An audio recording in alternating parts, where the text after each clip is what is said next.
ആരാധനയ്ക്കായി അണഞ്ഞിരിക്കുന്ന വിശ്വാസികളെ ആരാധനയ്ക്ക് വേണ്ടി ഒരുക്കുവാനും ആരാധനാ സമൂഹമായി തീരുവാനും ആമുഖ ശുശ്രൂഷ സഹായിക്കുന്നു.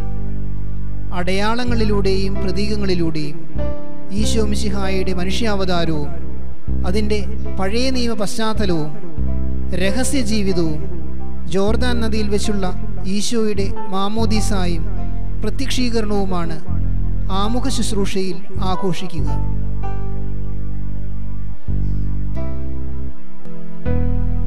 വിശുദ്ധ കുർബാന അർപ്പണത്തിൻ്റെ സാങ്കത്യം പ്രകടമാക്കുന്ന ഒരു പ്രഖ്യാപന ഗീതത്തോടെയാണ് വിശുദ്ധ കുർബാന ആരംഭിക്കുക.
ഈശോയുടെ മനുഷ്യാവതാര വേളയിൽ മാലാഖമാർ പാടിയ ഈ കീർത്തനത്തിലൂടെ ഇന്നത്തെ ആരാധന സമൂഹത്തിൽ ഈശോയുടെ മനുഷ്യാവതാര രഹസ്യം പ്രതീകാത്മകമായി പുനരവതരിപ്പിക്കപ്പെടുകയാണ്.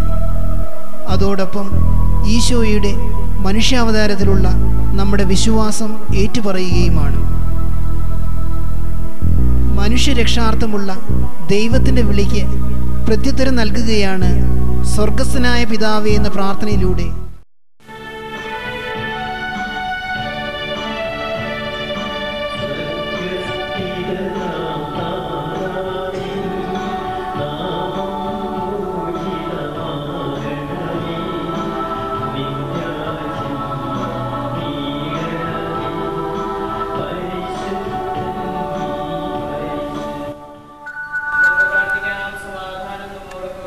ഞങ്ങളുടെ കർത്താവായ ദൈവമേ, തിരുനാമത്തിനോട് വിശ്വസിക്കുകയും ആ വിശ്വാസം പരമാർത്ഥതയോടെ ഏറ്റുപറയുകയും ചെയ്യുന്നവരെ അനുസരണരാക്കേണ്ടത്. ആത്മശരീരങ്ങളെ പൗത്രീകരിക്കുന്ന ഈ പരിഹാര രഹസ്യങ്ങൾ അവർ വിശുദ്ധിയോടെ പരികർമ്മം ചെയ്യട്ടെ. നിർമ്മല ഹൃദയത്തോടും വിശുദ്ധ വിചാരങ്ങളോടും കൂടെ അവർ അങ്ങേക്ക് പുരോഹിത ശുശ്രൂഷ ചെയ്യുകയും അങ്ങ് കനിഞ്ഞ് നൽകിയ രക്ഷയെ പ്രതി നിരന്തരം അങ്ങേ സ്തുതിക്കുകയും ചെയ്യട്ടെ. പിതാവും പുത്രനും പരിശുദ്ധാത്മാവുമായ സർവ്വേശ്വരായ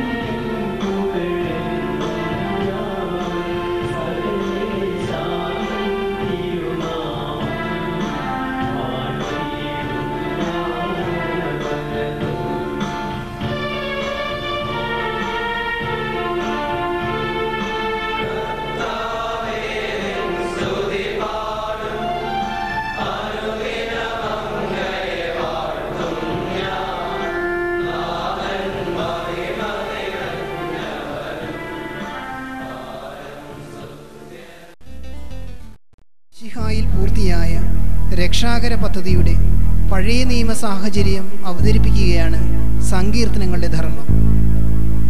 പഴയ നിയമ സാഹചര്യങ്ങൾക്ക് വിധേയമായി ജീവിച്ച ഈശോയുടെ രഹസ്യ ജീവിതവും സങ്കീർത്തനങ്ങൾ അവതരിപ്പിക്കുന്നു.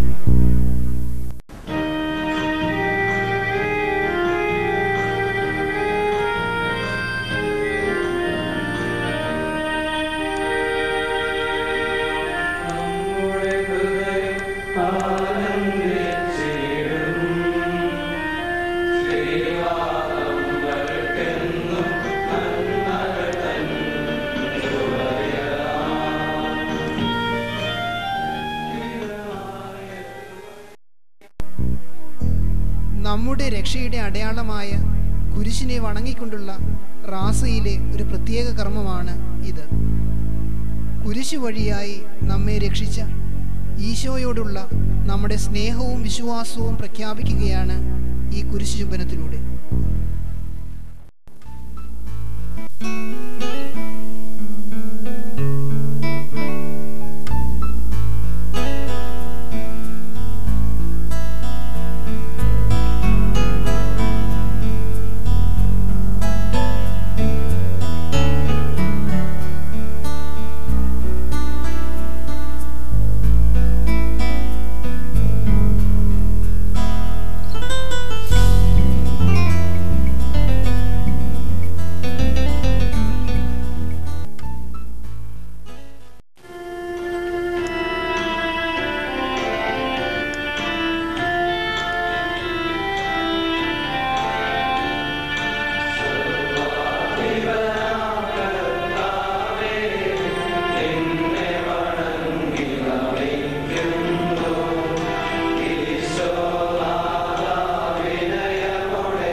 ജോർദാൻ നദിയിൽ വെച്ചുള്ള മിശിഹായുടെ മാമോദീസായും പ്രത്യക്ഷീകരണവുമാണ് ഈ അവസരത്തിൽ പ്രഖ്യാപനം ചെയ്യുക. തദവസരത്തിൽ സ്വർഗം തുറക്കപ്പെട്ടതിൻ്റെ പ്രതീകാത്മകമായ ആചരണമാണ് ഭൂമിയിലെ സ്വർഗമായ മദ്ബഹയുടെ വിരിതുറക്കൽ. ഉദ്ധിതനായ മിശിഹായുടെ പ്രതിരൂപവും ദൈവത്തിൻ്റെ സിംഹാസനവുമായ അൾത്താരയെ ധൂപിക്കുക വഴി ആരാധന സമൂഹം ദൈവത്തിലുള്ള സമ്പൂർണ്ണ സമർപ്പണം പ്രകടിപ്പിക്കുന്നു. പാപമാലിന്യങ്ങളിൽ നിന്നകറ്റി സമൂഹത്തെ വിശുദ്ധീകരിക്കുന്നതിൻ്റെ പ്രതീകമാണ്